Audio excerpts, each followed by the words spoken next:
दोस्तों आज हम जानने वाले हैं एक ऐसे देश के बारे में जो काफ़ी मॉडर्न और कल्चरल रिच है। जापान। जापान एक मॉडर्न और ट्रेडिशनल कल्चर का यूनिक मिक्स है। ये देश अपने एडवांस टेक्नोलॉजी और क्लीनलीनेस के लिए फेमस है। माउंट फूजी हो, सुशी हो या समुराई, ये सब इसी की पहचान है। तो चलिए चलते हैं जापान के इस अनोखे सफ़र में और जानते हैं इस देश के बारे में कुछ अनोखे फैक्ट्स। जापान का पुराना नाम निहोन या निप्पॉन था, जिसका मतलब होता है ओरिजिन ऑफ द सन, और इसी वजह से जापान को land of the rising sun भी कहा जाता है। जापान को कभी आज़ादी नहीं मिली क्योंकि जापान कभी भी किसी भी कंट्री की कॉलोनी नहीं बना। हालांकि जापान का फॉर्मेशन 3rd से 7th सेंचुरी के बीच बताया जाता है। जापान का total land area 3,77,975 square kilometres है, जो कि जापान को दुनिया में 61st सबसे बड़ी कंट्री बनाता है। क्योंकि जापान एक आइलैंड नेशन है, इस वजह से जापान किसी भी कंट्री से लैंड बॉर्डर शेयर नहीं करता, बल्कि ये घिरा हुआ है Pacific Ocean, sea of Japan, East China sea और फिलीपींस सी से।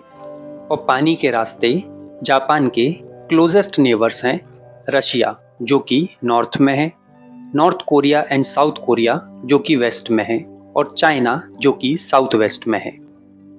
जापान एक ग्रुप ऑफ आइलैंड्स है जिसमें 6,500 से भी ज़्यादा आइलैंड्स हैं। इनमें से 4 मेजर आइलैंड्स हैं। पहला है होन्शु, जिस पर जापान की सबसे ज़्यादा बड़ी आबादी रहती है।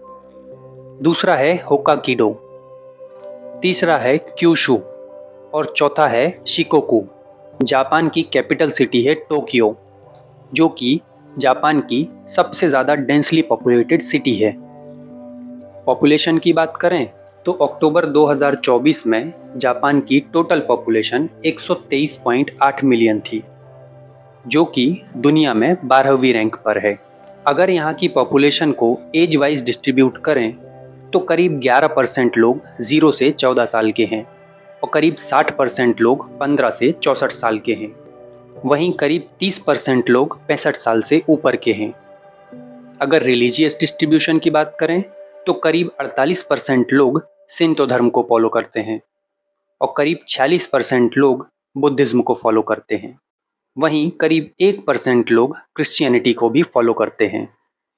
एरिया के हिसाब से जापान के 3 सबसे बड़े शहर हैं।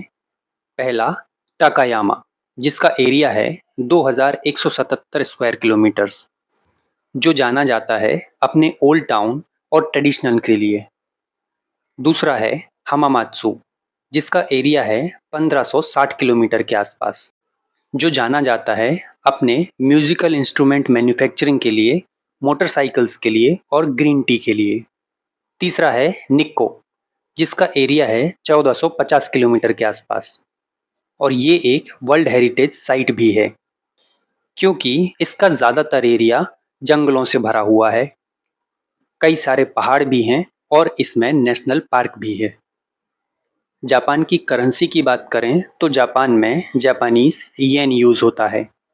एक यूएस डॉलर में करीब 140 जापानीज येन होते हैं, और इंडिया से कंपेयर करें तो एक इंडियन रुपीस में करीब 1.6 जापानीज येन होते हैं। अब बात करते हैं जापान की भाषाओं की।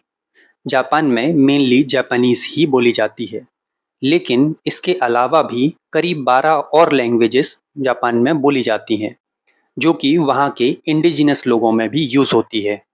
उनमें से कुछ हैं ओकिनावान, मियाको, यायामा और अमामी। 4.2 ट्रिलियन डॉलर के जीडीपी के साथ जापान की जीडीपी दुनिया की 5th लार्जेस्ट जीडीपी है। और पर कैपिटा जीडीपी की बात करें तो 2025 में आईएमएफ के एस्टीमेट के अकॉर्डिंग जापान की पर कैपिटा जीडीपी $35,600 के करीब है।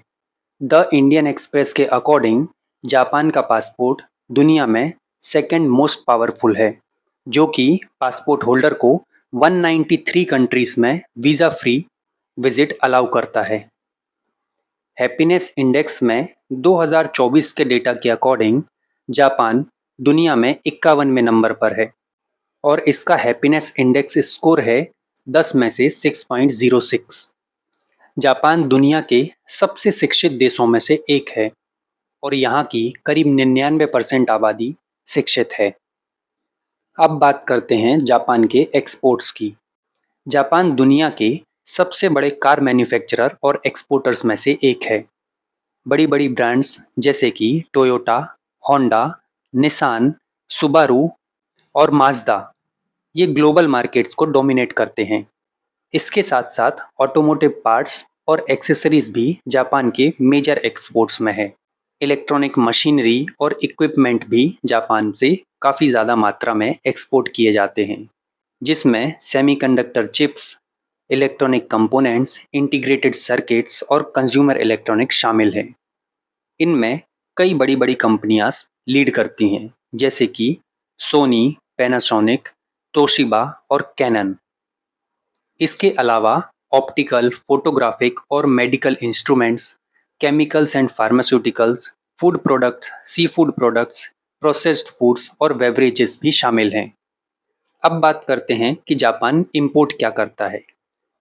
तो फॉसिल फ्यूल्स और एनर्जी रिसोर्सेस जापान में इंपोर्ट करने वाली सबसे ज़्यादा चीज़ है, जिसमें क्रूड ऑयल, जो कि लार्जेस्ट सोर्स ऑफ एनर्जी है, मेनली मिडिल ईस्ट से इंपोर्ट किया जाता है।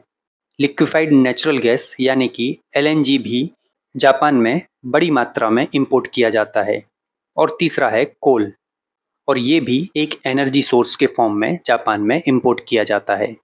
इसके अलावा फूड एंड एग्रीकल्चरल प्रोडक्ट्स भी जापान में इंपोर्ट किए जाते हैं, जैसे कि सीरियल्स, जिसमें व्हीट और कॉर्न आते हैं। इसके अलावा बीफ, पोर्क, सी फूड और प्रोसेस्ड फूड भी जापान को इंपोर्ट करने पड़ते हैं।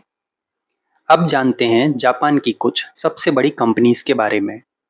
सबसे पहली है टोयोटा मोटर कॉर्प, जो कि ऑटोमोटिव इंडस्ट्री है। दूसरी है सोनी ग्रुप, जो कि इलेक्ट्रॉनिक्स और एंटरटेनमेंट ग्लोबल लीडर है। फिर है मित्सुबिशी कॉरपोरेशन, जो कि एक जनरल ट्रेडिंग कंपनी है। फिर है सॉफ्ट बैंक ग्रुप, जो कि टेलीकम्युनिकेशन और इन्वेस्टमेंट में एक मेजर प्लेयर है। फिर है हिटाची लिमिटेड, जो कि इलेक्ट्रॉनिक्स, आईटी और इंफ्रास्ट्रक्चर ऑपरेशंस में काम करती है। फिर है निप्पॉन टेलीग्राफ एंड टेलीफोन, जो कि टेलीकम्युनिकेशन कंपनी है। फिर है होंडा मोटर्स, जो कि ऑटोमोटिव और मोटरसाइकिल्स के लिए ग्लोबल लीडर है। इसके बाद है मिटुसी कॉरपोरेशन एंड लिमिटेड, जो कि इन्वेस्टमेंट और ट्रेडिंग में इन्वॉल्व्ड है। फिर है पैनासोनिक होल्डिंग्स, जो कि इलेक्ट्रॉनिक और अप्लायंसेस बनाने के लिए जानी जाती है। जापान के लोग काफ़ी हाई इनकम टैक्स भी पे करते हैं। दुनिया के कई सारे देशों की तरह यहाँ पर भी एक प्रोग्रेसिव टैक्स सिस्टम चलता है, जो कि 5 से 45% तक जाता है। वहीं सेल्स टैक्स की बात करें तो जापान में सेल्स टैक्स को कंजम्पशन टैक्स कहा जाता है, जो कि करंटली 10% के आसपास चलता है। जापान के पास कोई न्यूक्लियर वेपन नहीं है, लेकिन यहाँ पर ऑल थ्री फोर्सेस वर्क करती हैं: आर्मी, एयरफोर्स और नेवी। जापान का डिफेंस बजट 2024 के अकॉर्डिंग अप्रॉक्सीमेटली $56 बिलियन था। इसी के साथ साथ 2024 के डेटा के अकॉर्डिंग जापान में 34 नेशनल पार्क्स भी हैं, जो कि जापान का करीब 5% एरिया कवर करते हैं। ये नेशनल पार्क्स अपनी नेचुरल ब्यूटी, बायोडाइवर्सिटी और कल्चरल सिग्निफिकेंस के लिए जाने जाते हैं। जापान का सबसे ऊंचा माउंटेन माउंट फूजी है, जो कि करीब 3,776 मीटर या कहें 12,389 फीट ऊंचा है। तो दोस्तों, ये थे जापान के बारे में कुछ अनोखे और अमेजिंग फैक्ट्स। फिर मिलेंगे एक नई वीडियो में एक नए देश के साथ। धन्यवाद।